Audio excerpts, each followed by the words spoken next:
Greetings, members one and all of the Salivation Nation. A safe place to keep your gold and silver.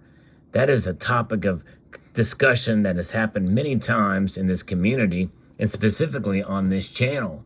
It is paramount, but one place one would think would be the safest place may not necessarily be, and that is at the bank. We're going to talk about that in this video. Let's explore.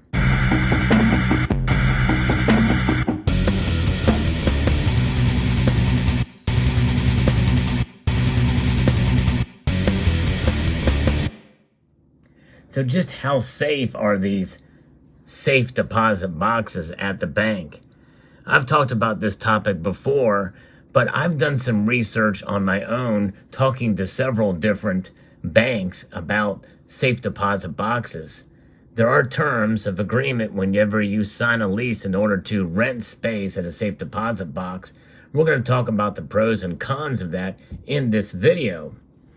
I'm going to be partially referencing an article here, a fairly recent one by Numismatic News that talks about this. It kind of reignited the point of discussion here because I think many people have some misconceptions about these safe deposit boxes. Some people swear by them, and others certainly are very leery of them. I'm one of those that are relatively leery of putting my precious metals in a safe deposit box. I don't have any there.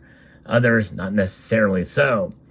Diversity in storage and protection is one other thing to think about, though, which is an argument for storing in a safe deposit box. But the best place to store precious metals, bars and bullion, may not necessarily be there, but for some, it may be one of the only options that they do have.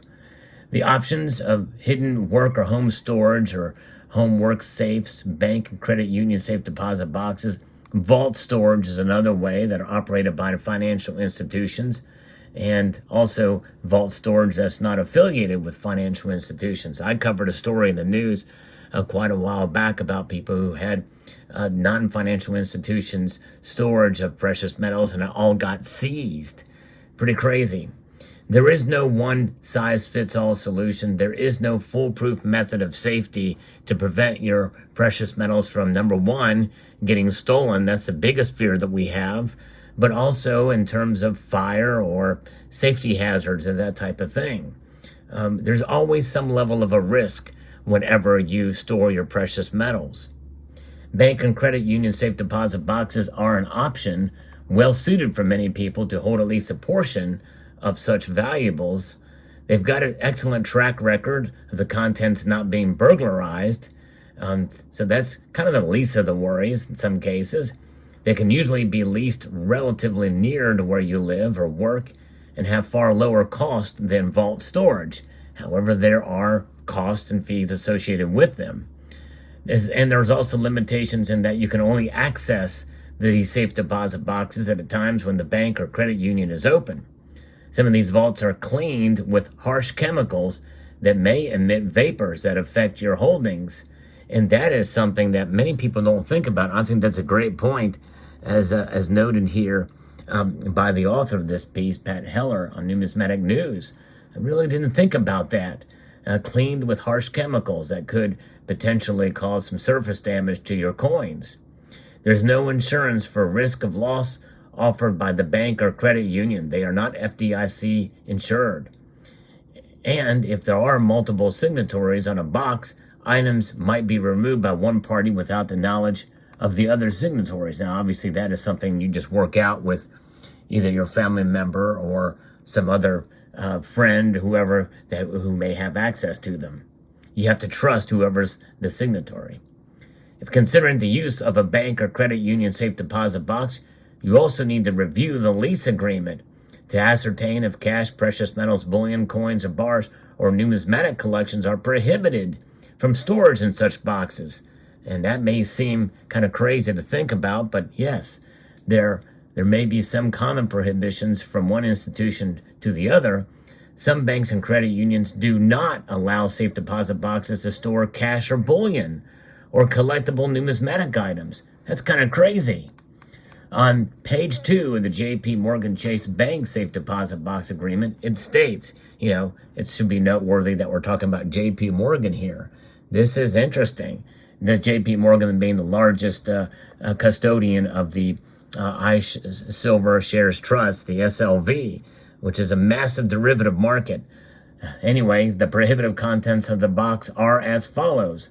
You agree not to store any item that is inherently dangerous, including but not limited to firearms, guns, or ammunition, other weapons, even if such weapons are lawfully owned by you, drugs or narcotics, anything illegal to possess, anything of a character or nature which we believe may injure the premises of the bank, its employees or customers. I guess that includes explosives. So far, this sounds pretty reasonable. Liquid of any kind, corrosive, pressurized, hazardous, or explosive materials such as dynamite, fireworks, flares, tear gas, or self-defense sprays. You agree not to use the box to store money, coin, or currency unless it is of a collectible nature, and you assume all risk and hold the bank harmless of any loss or alleged loss of said money, coin, or currency. You further agree not to use the box for any dangerous, unlawful purpose or anything that can be considered a nuisance. You agree that we may turn over into any law enforcement or any government agency by any object of yours which we believe in our sole discretion and their sole discretion, not anybody else's, to be prohibited by the terms of this lease, and we will bear no liability for doing so. You forfeit all right to any of the contents stored in the box that are not permitted by the terms of this lease. You hold us harmless of any loss or alleged loss or other liability of any actions we take at our discretion, not yours, not the bank's or anything or any other entity, but theirs, with respect to such prohibitive contents. So in other words, that means anything that they could find in there, even if it's not in that list, it's at their sole discretion if they believe that it is to be prohibited by the terms of the lease. That leaves no legal standing for you, I believe, based off of my reading of that, for any protection on your end. That's kind of scary. Now, the Bank of America Safe Deposit Box lease agreement on page 3 does not prohibit the storage of cash or bullion, as does the JP Morgan Chase agreement. Similar to the remainder of the JP Morgan Chase terms, the Bank of America lists prohibitive uses. Renter shall not use the box or permit the same to be used for any unlawful purposes or storage of the contents the bank deems dangerous, offensive in nature, or otherwise determined to be a security risk by the bank. Renter is prohibited from storing liquids of any kind, intoxicating liquors, drugs, perishable golds, so forth and so on. And the Wells Fargo Safe Deposit Box lease agreement, like the Bank of America, does not prohibit the storage of cash or bullion. You agree not to place any items in the box that is illegal to possess under any federal, state, local law. In addition, you agree not to place in the box any items that are inherently dangerous. And then it's stuff that they believe. So really it gives much more illegal, room for them, wiggle room for them than for you. Each of these lease agreements states that the institution may access and turn over the contents of the safe deposit box in compliance with law enforcement or other government agency directives and is not required to notify the box holder in advance of doing so. You have no right to privacy, whatever you store in that box. And if they see this gold and silver or bullion, that could be considered monies potentially seized for something that they find. And that's exactly what happened at a non-financial institution, by the way. That means it could happen there. So there's a little bit of a risk that's greater. The seizure may be by the institutions themselves rather than you. So that leaves me a little bit nervous. So another factor to consider in whether to lease or a bank or credit union safe deposit box is the time limit of inactivity or of access to a box or inability to contact the box holder before the contents are turned over to the state government under SG's provisions. In theory, when a state government receives inactive bank balances or safe deposit box contents, it is required to make an attempt to locate the owner to return the assets. The caliber of such efforts varies from one state to the next, while many blatant failures in the process that result in the state confiscating the assets. Most states impose a time limit to 1 to 5 years before the banks and credit unions turn over the inactive or lost customer safe deposit contents to the state government. So you need to check with your banks, credit unions, or state governments to obtain specific SGEATS detail for where you live.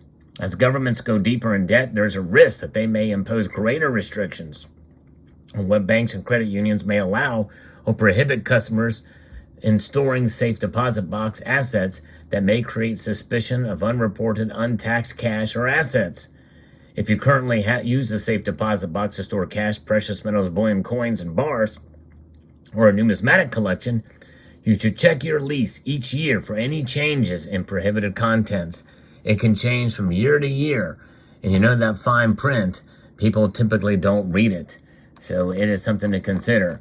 To me, it's just a little bit of a greater risk than I'm willing to take for, the loss. I mean, theft from, somebody coming in and robbing a bank is highly unlikely, but there's still some risk that the state or the bank itself may actually seize, and you've got no leg to stand on there.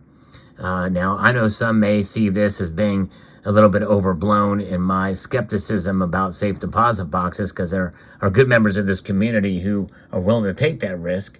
And I think that's fine as long as you understand it yourself, and your institution may be completely different than the examples that I've outlined here. The point of this video is just to make sure, do your own due diligence when searching for storage options for your precious metals. And in the case of gold and silver and something of great value, that's exactly what it's about. It's about due diligence. It's about being able to protect yourself during these times, these uncertain times from which we live. And that is where we are at these days. It is uncertain times, and gold and silver are precious. And even though right now their prices are lower than I think they should be at this point, we know that holding gold and silver is a way to protect ourselves against economic instability in the long run. So therefore, storage is key. No matter where you decide and how you do store, just make sure it's safe and secure. And, if you don't store them in a safe deposit box where there's not as much fear or concern about it being stolen by other criminal elements, when you store at home, you must be very, very careful. This is why I don't have a safe deposit box, and I don't store the majority of them in one location, especially at home. For that very reason, if you have a trusted network of family or friends where you can store at places that are much safer, especially places that have even greater security, almost military-style security, and a safe that's massive. I mean, we're talking massive. That's the best place to do it if you have that ability. But of course, there's always risk even in that, because you're at the mercy of said family member to be able to get your coins at any given period of time. I've run into that several times, actually. With some of the stuff that I show you on this channel, I have to think about getting them at a specific time, and that is at the inconvenience or convenience of said other party. Nonetheless, there you have it. There's risk in everything we do in life, and storage is certainly one of those you must take into account. Boom! There you have it. It can all fall apart very quickly. Let me know what your thoughts are in the comment section below. I'd like to extend a multitude of gratitude to you all for taking the time to watch this video, and to encourage you to please rate, share, comment, and after all of that rigmarole, well, you might as well just subscribe while you're here.